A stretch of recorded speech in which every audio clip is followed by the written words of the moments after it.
Hey, what's going on, good people? It's Gardner Douglas, your Oyster Ninja. I'm here today with Chef Tater Yeah. of Sea and Soul down in South Carolina, North Charleston.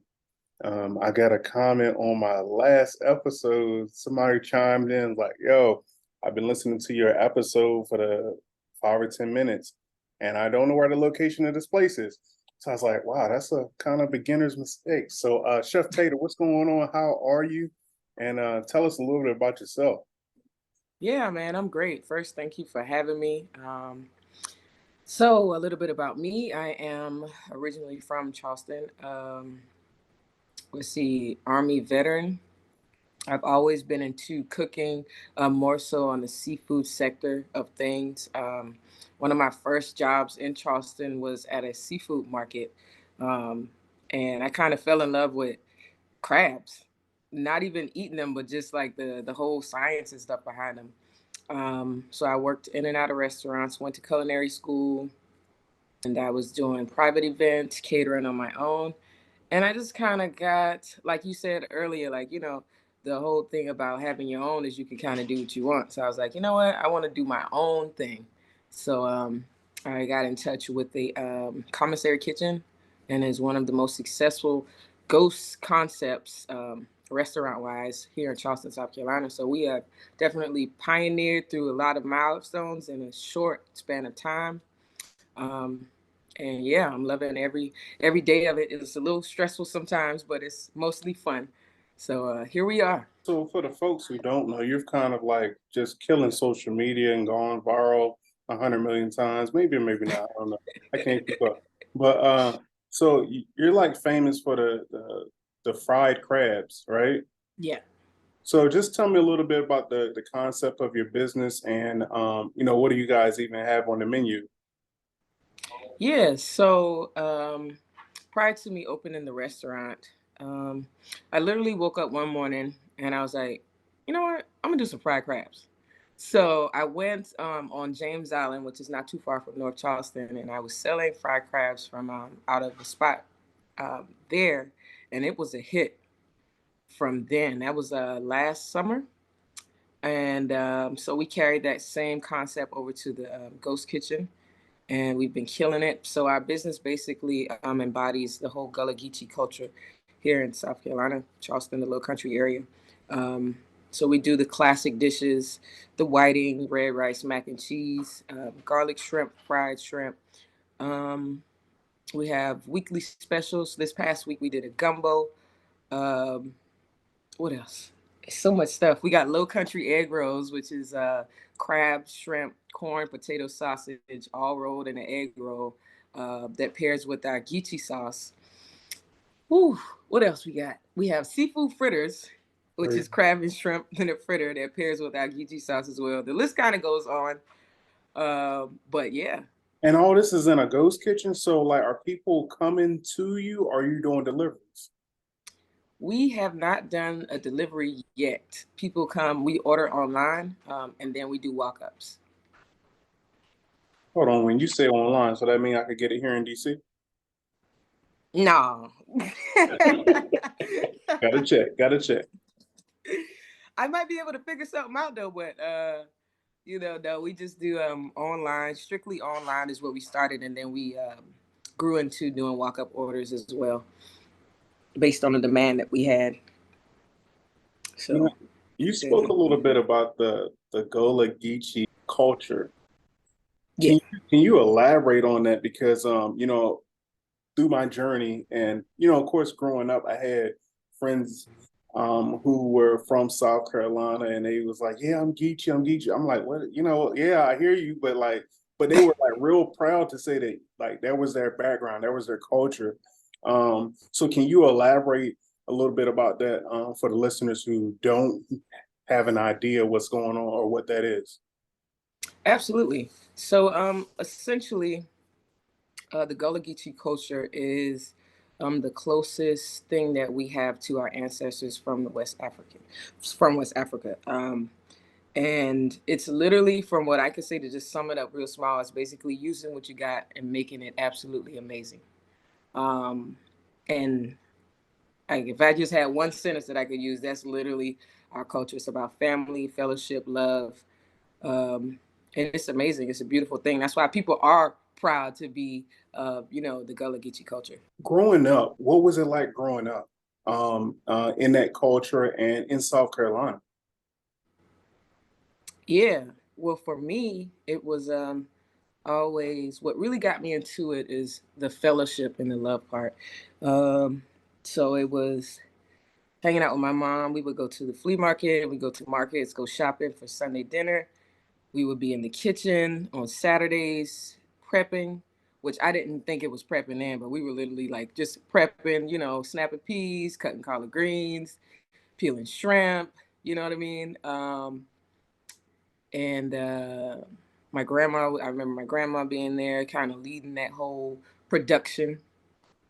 So come Sunday, everybody from the church would come over to my grandmama's house. We set the table, whether you stranger or you family, we sitting at the table enjoying great food, fellowshipping, and it's just all love. I'm just thinking about like you got me sitting here reminiscing about when I was younger and my grandma and something similar as far as the community, like just and community and family and everybody just coming together and having a good time and everybody helping each other and bringing what they got to put with what you got, and that was so beautiful. um then this is leading up to my question. Oh, I was leading up because my grandma in the kitchen is like some of the things like she would cook, like I feel like I'll never be able to taste again or eat again. Um, if do you have any similar stories or thoughts about that? Like, maybe even a recipe like you just can't pinpoint like what's that missing ingredient? You know what I mean? Like, what is it? Yeah, I think, well, my grandma, love rest her soul, she's gone on now, but I do have my mom. And one thing that I do now is because my mama got a lot of mean recipes that I just don't know. Like, Lee, what you did? What else you put in there? And I can't ever figure it out. But now that we are in the kitchen, because my mom helps me in the kitchen at the restaurant, so I'll be telling her, hey, you make it, I'm going to write it. So I'm just trying to now just, get those recipes down because they are, it's a once in a lifetime type of thing. If you can actually be able to duplicate that recipe, it's more than just the dish. It's the feeling that you feel when you eat it. It's the feeling that you feel when you're prepping it, you're cooking it. So, it's just more than just the consumption of the dish. It's everything around it for me. Yeah, I mean, I get it. Like even, I mean, I'm thinking about like when I bite into a slice of pie. I'm not just eating that slice of pie. I'm imagining my grandma in the kitchen, mashing those potatoes, putting that like Right. her spin on the vanilla extract, and then like get me some of that coconut extract and get me. I'm like, but and she's just pouring, no measuring, Right. Ain't no no, measuring nothing. yeah, just give me a little bit of that and give me some of that too. And so I get you, and all those memories are like coming back now, and it's just wonderful. And even like smells, I can smell stuff in the kitchen. Hmm. Like it's like, what's funny? She did this oyster. I mean not oyster. She did a clam fritter that is like crazy. Ooh. And like I think the first time that I tried it, I was like, that's pretty daggone good. That's pretty close. That's pretty close. Like it just, it brought it back. And I was like, yo, almost there, almost there. What do you think I'm gonna ask you this question only because people always ask me this question. What did the military do for your mindset and the way you view things now? Pay I always attention. Right, right. I bring it back to I was like, yeah, the military did a lot of things, but I think that it was more so my grandmother. I always give her the credit, like because she raised me. I'm like, yeah, the military taught me great things, but I had already learned them at home. You know, Right. Nah, I definitely you can know. agree on that. I think for me, I totally agree with you. It just put the nail on the head. It just kind of solidified a lot of things. Like there isn't getting around structure and discipline and all those things that the military teaches you. Because it's once you get in there, you be like, I already know this. Like, what do you mean? So I I know. still appreciate the military though. I still Right. appreciate them. The biggest lesson that I got, or the biggest lesson that I got, and that I saw, is it basic training made everybody start from ground zero. Not it didn't matter where you came from, how much money you got in the bank, who your Right. parents are. Everybody was zero. You know, and I think that humbled a lot of people. And for the ones who it didn't humble, I mean, it was a long road of basic training. You Oh know, yeah. yeah. So let's go back to these crabs, because Let's do it. I've heard fried crabs for a long time. Of course, I love soft shell crabs, but you're actually frying hard shells, right? Mm-hmm. So how did this start? Where, like, when did you first have it, and how did you know it was gonna be a hit, like a thing, it would work? Uh, so when I first got out of the military, I started working at the seafood market, and they were doing fried crabs. And I was like, okay, cool. And I saw then that it was a pretty big hit. Like as soon as we would fry a dozen, we would need 2 dozen more. And so I'm just like, okay, cool, whatever. I think y'all recipe needs a little tweaking, but I'm gonna do it the way y'all want me to do it. And then some odd years later, I'm like, you know what? Let me just spin the block back on this idea and let me try my hand at it. Tried it one time and that was it. It was over. It was a wrap. I don't know what it is about Charleston folks. They could have crab 1,000 different ways and they still gonna love it. Still gonna love it. Fry them, stew them, steam them, crack them. It's still gonna be a hit. But I think what separates my fried crab is the flavor, the breading. It looks too good to eat sometimes, you know what I mean? But even when you crack that crab, the flavor is all the way in the meat. Like we marinate them or something. I don't even know how I pulled it off, but God is good. It just worked, right? You don't question it, you just go with it. Yeah. So, do you eat the whole crab? No. You eat fried crabs, the hard shell crabs, the same way you would eat a regular um, hard shell crab, except you just grab some of that crust off as you eating the meat with it, and then you just go to town like that. Now I do know one guy that eats the whole crab. I don't know how he does it, but hey, he got a mean digestive system, I guess. Right. It's funny because, like, I imagine like my mom would be that person who eats the whole thing, because she was the first person that I saw eat a whole shrimp, like just steamed shrimp. Like, I'm like, what? And you Why? just chomping on the shell like it's nothing. Like, what? You don't eat the shell? I'm like, no, nobody eats the No. shell. Like I said, a lot of, like, I've seen a lot of media pick up, your business and your story, and that's awesome. What's some of the highlights that stick out for you?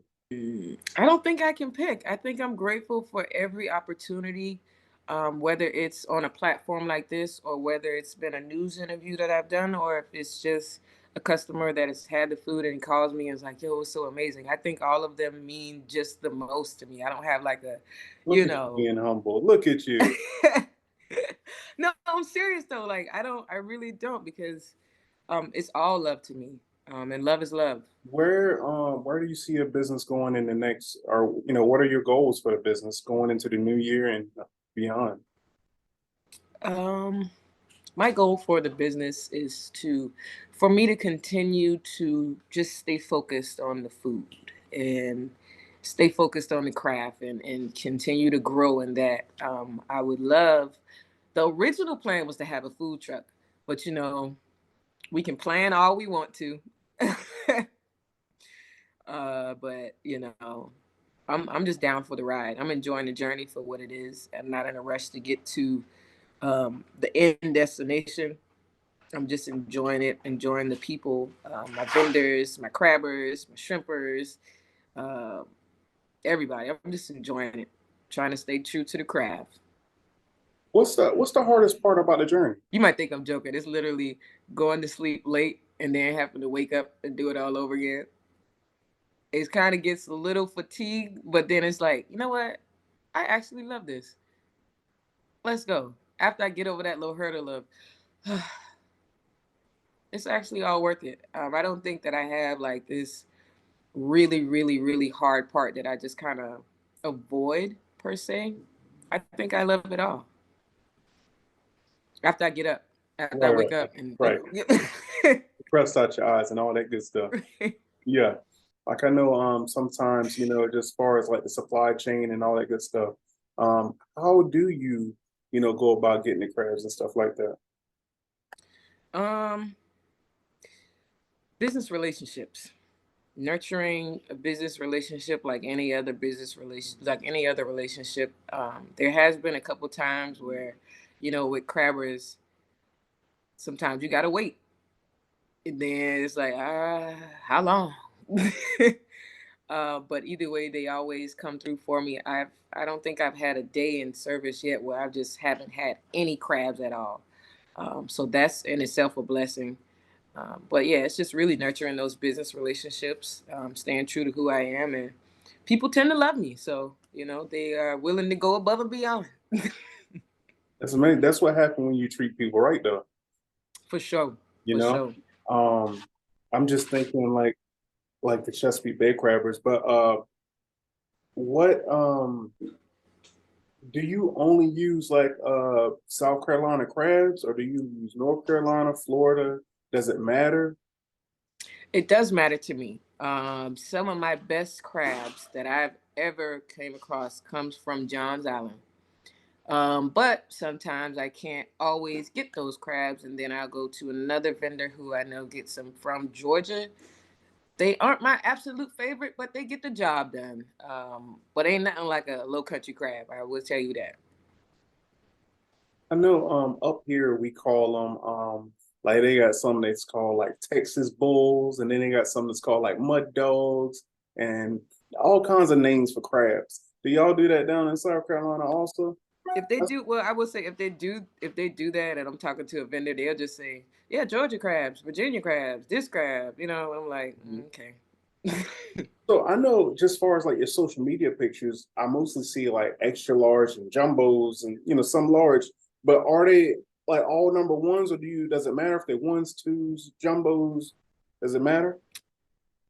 I prefer the big daddies, Okay. Okay. but because they're bigger, they're better, Mhm. more meat, less work.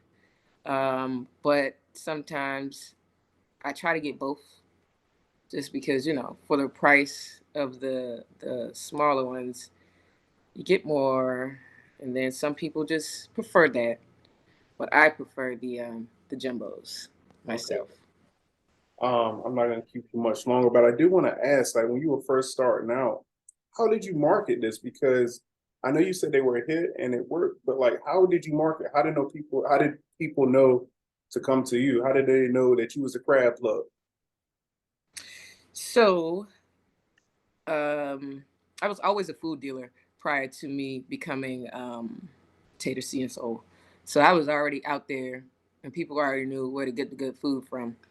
Um, and I had already kind of paved my own way in the seafood lane. And then when I got Tater C and Soul, I hired the best marketing company in South Carolina, Emerald Digital and Co. And after I did that, it was over. Let me ask you a question because a lot of people, especially in business, they don't know when to, and also they don't know maybe even how to. Um, when it's time to like invest in herself to go to that marketing company or go to that, whoever somebody else to handle their social media, somebody else to handle like it could be anything, their finances or how did you know it was time? Like, look, I can't do this by myself. I need to reach out and get a little extra push.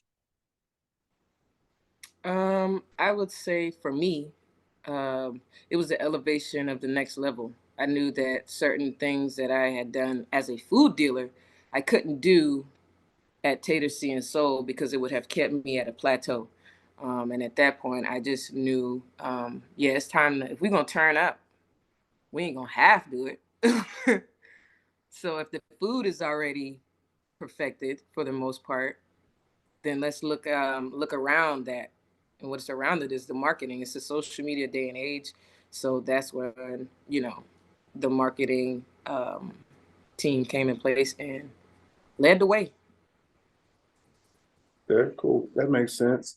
Any advice you would give for a new business owner, trying to just start something that they're really passionate about? Stay true to yourself. Stay true to your brand. Don't look to the left or to the right of you to see what somebody else is doing, because it's not going to work. What works for other people is not going to work for you and your brand as an individual. Um, People like uniqueness. People like, something different. So just stay true to you. Stay true to who you are. And if it goes wrong, keep going. Pushing. Try again. What keeps you motivated and keeps you pushing to the next thing? Ultimately, what I'm doing makes me proud of me. Um, that's the ultimate thing. And I know for a fact if my grandma was still here, she would be so, so, so, so proud. So that's another thing that's just like, man, all right, just keep going no matter what. Like, let's go, let's go, let's go. Whatever I thought that I needed, I already possess. And that I carry that through every level, and just keep going. That's wonderful. Love it. Let's just leave off with where people can find your business, find you on social media, all that good stuff. Um, yeah. Yeah, so you can find me on Facebook and Instagram at Tater Sea and Soul. You can check out the website at taterseaandsoul.com. Subscribe to the newsletter and be the first one to get specials, the deals for the week. Or you could give me a call at 843-996-2364. We are located at 3555 Dorchester Road, North Charleston, South Carolina, inside the Ghost Kitchen. That's what's up.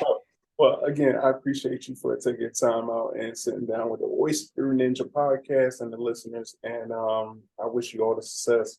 Keep pushing, keep grinding. I see it in your eyes, get Word. the eye of the tiger, all that good stuff. But I love it. And hopefully when I'm down there in South Carolina, I'm gonna stop by and get me some fried crabs. And that Man, I gotta come to good too. I DC, ain't gonna man. lie.